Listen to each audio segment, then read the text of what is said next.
Hey guys, so today's video is going to be a little bit different. This is non-scripted. This is just a conversation of me sharing with you guys my honest thoughts on the iPhone 15 Pro Max. And now I own this iPhone for about 5 months now, and I have a clear idea on how I feel about this device. So I wanted to share my honest thoughts and the truth in regards to the iPhone 15 Pro Max. In my opinion, of course, you can tell me how you feel if you own one in the comments down below. But I want to start off with design. Design obviously is super important, the way it feels in your hand. I always associate weight with premium. So if an item is sort of heavy, it's got some weight to it, I usually associate that with premium, which brings me to the first thing I want to talk about, the materials used on iPhone 15 Pro Max. That is titanium. Of course, titanium is a strong metal, stronger than the stainless steel used on the iPhone 14 Pro Max. But for whatever reason, since titanium is lighter, it makes the iPhone 15 Pro Max not feel cheap, but I guess less premium. Based on my feel and my experience when I hold this device, and I hold the previous generation 14 Pro Max, although titanium is the smart choice, it actually feels less premium. The iPhone 15 Pro Max feels less premium than the iPhone 14 Pro Max. Now, obviously, the shiny titanium here, the shiny stainless steel, shows fingerprints like crazy, and the titanium does as well, just not as much. But for whatever reason, since it is a lighter device, it doesn't feel as premium as the iPhone 14 Pro Max, which is kind of weird to say. And again, I know titanium is the smarter choice, it is the stronger metal, it is the lighter metal, but for whatever reason, I always associate weight with premium. So take that as you will. So in terms of how it feels in your hand, I feel like the iPhone 14 Pro Max feels more premium, I guess I can say. Now, next I want to talk about the action button, because the action button was one of those things that I was looking forward to the most, as it is one of the biggest changes to the hardware of iPhone in a very, very long time, actually. So the action button, I think, is a great idea, badly executed. So the reason I say that is because obviously every single iPhone before the iPhone 15 Pro and 15 Pro Max, this button is the mute switch.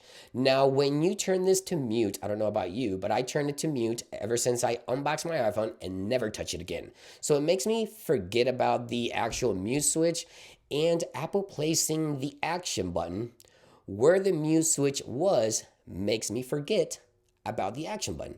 So I still think of this as the mute switch since it is placed in the same area. I think, again, it's a great idea. You can do so much, especially with the software here. If we go into the action button here, we have the silent switch, we have focus options, camera, flash, voice memos, translate, of course, magnifier, and shortcuts, which brings it to a whole new level. But I think the problem is that the button placement is just wrong. I think Apple just needs to bring back the mute switch and change the action button to a different location, perhaps even below the power button where it's easy to reach and I don't forget it as much. Being up there, I tend to forget it, believe it or not, and I don't typically use the action button often on the iPhone 15 Pro Max as much as I hoped I would. And the reason for that, I think, once again, is because it is where the mute switch used to be. And I never used to interact with the mute switch on any other iPhone other than to turn it to mute when I first unboxed my iPhone. Now, the next thing I want to talk about is the battery life and the battery health. There's also some updates that Apple shared with us in regards to that, but I want to talk about battery life because obviously every year we're hoping for Apple to improve battery life on the iPhone, and with the iPhone 15 Pro Max, after several updates to iOS, currently running iOS 17.4 on this one, I have to say that the battery has stabilized enough where I'm happy with the battery life of this device. So right now I get through my entire day with no problems. And the way I use this iPhone is basically the same way I've used my previous iPhones, including the 14 Pro Max. So in terms of battery life, I would say it is probably slightly better, not by much, but slightly better of an experience than the iPhone 14 Pro Max, which was my previous iPhone. So that's a good thing, right? We want the battery life to be better. Now, in regards to battery health, the physical battery inside of this iPhone, Apple has actually revealed some information in regards to, additional details here for battery life. So right here, we have a new menu, which shows us a battery status. This one's at normal, at 100% maximum capacity. And Apple has now shared some additional details for the iPhone 15 lineup, which says here the original battery was designed to retain 80% capacity at 1,000 cycles under ideal conditions. So that is basically double, because any iPhone prior to the iPhone 15 was 500. This one is 1,000. So this means that theoretically you shouldn't have to replace the battery on your iPhone as often, number one. And number two, obviously you get to save a little money because your iPhone will last even longer, hopefully. So in regards to battery health, it looks like Apple has definitely improved the tech, and battery life is slightly better, I want to say, based on my experience. So far with the latest iOS 17.4, I have to say that yes, battery life has improved slightly. And with that new information in regards to the battery health, then obviously that makes me feel a lot better that I don't have to replace the battery on this device in about a year. So let's see what happens down the road. The last thing I want to talk about is experience, and this has a lot to do with software. Now, iOS 17, running 17.4 right now, is a good software update. I like the new feature sets. There's a lot of things happening here in regards to cameras. I think it's great. The iPhone has great cameras when it comes to video capture, photography. I can't complain in regards to that.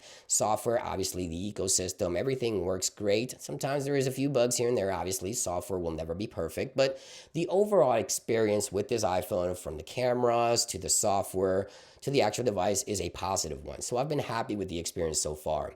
The only complaints I've had about the iPhone 15 Pro Max, which is the one that I run here, the one that I'm using here, is the action button and the choice of materials. Although the choice of materials is the correct one in terms of durability, by feeling lighter, it just feels not as premium as a previous generation iPhone. But that's everything I wanted to share with you guys. Again, guys, this is a non-scripted video, just sharing my honest thoughts with you guys.